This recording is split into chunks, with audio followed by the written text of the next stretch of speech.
Clowning around China, my first gig. Christmas 1994 was my first gig in China. The government mandated that everyone work on Christmas so that people would not be tempted to start to celebrate Western holidays. A few years later, China would start making most of the Chinese Christmas toys in the world and realize selling holiday, yeah, they could sell it to their own people and make even more money.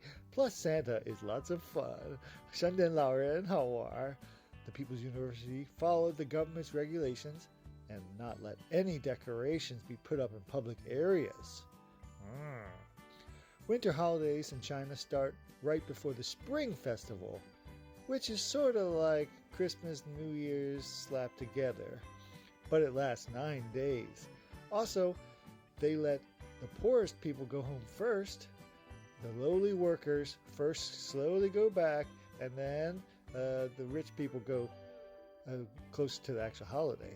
Spring Festival, or Chunjie, Chinese New Year, is based on a lunar calendar. So it starts on a different day each year. My future wife, her parents celebrated birthdays in the same way, listening to the lunar calendar.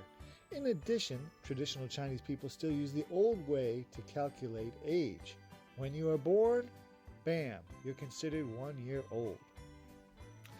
So this is Christmas. Oh, no decorations were allowed outside, but the wonderful Farlanders apartment. It was like Macy's in New York City, all lit up Christmas Day.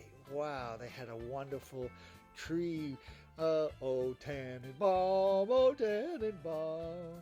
They had piles of wrapped gifts, even a small train set on cotton ball like fake snow, and most important of all, the smell of Western food kicking in the oven. Let me tell you what, I was there, ate Chinese food, which I love, but then I ate it 3 days a week. I said 3 days a week. 3 times a day. For 4 months, man, I needed something.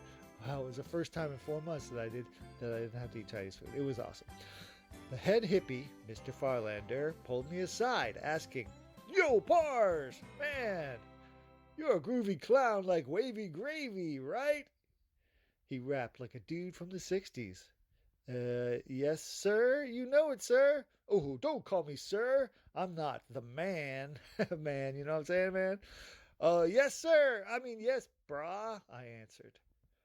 Some little ones, some kids, they'll be attending the party tonight. Wouldn't be a proper Xmas without groovy Santa. Yeah. I hereby W Santa Saint Nick, a.k.a. frickin' Mr. Claus. Woohoo! I was honored. I'm not sure if I knelt down, but I sure felt like a squire being turned into a knight. Woohoo! I hereby declare thee Saint Nick.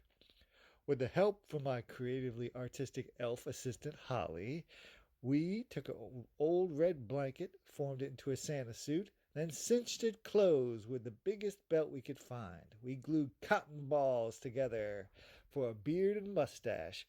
Mrs. Farlander took the only Santa hat we had. It was a stuffed teddy bear. She had to cut it off with her teeth. No, I'm just kidding. But she put it on my head just in time. I don't know who these kids were, but a long line of them came in with shocked eyes and open mouths. The children, I guess, were of local teachers, friends of the Farlanders, but they stepped in and they were teleported to a magical hometown in America. This would be the closest most of them got to seeing America.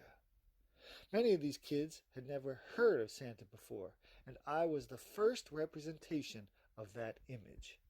For their entire lives, when they heard the word Santa, they would first remember me. The honor deepened. I would go on to do Santa for the next 20 years, and the honors only grew. Even more magical for me was I got to be the first one to introduce Halloween to thousands and thousands. Imagine that. When they celebrate Halloween now, they think of me. Ha ha. 1994 as Santa Effin' Claus. The first Christmas Eve, I did a magic show. And I used all that my mentor, clown Applejohn, taught me. For each new trick, I called up a happier and happier child. And the magic words were all related to Christmas. Oh, say, Merry Christmas, and the rabbit will appear. Oh, say, ho, ho, ho, and the coin will change into a bird. Next, I told the story of Rudolph. I even pulled out my guitar, and I got to lead the conga line around the Christmas tree. Merry Christmas!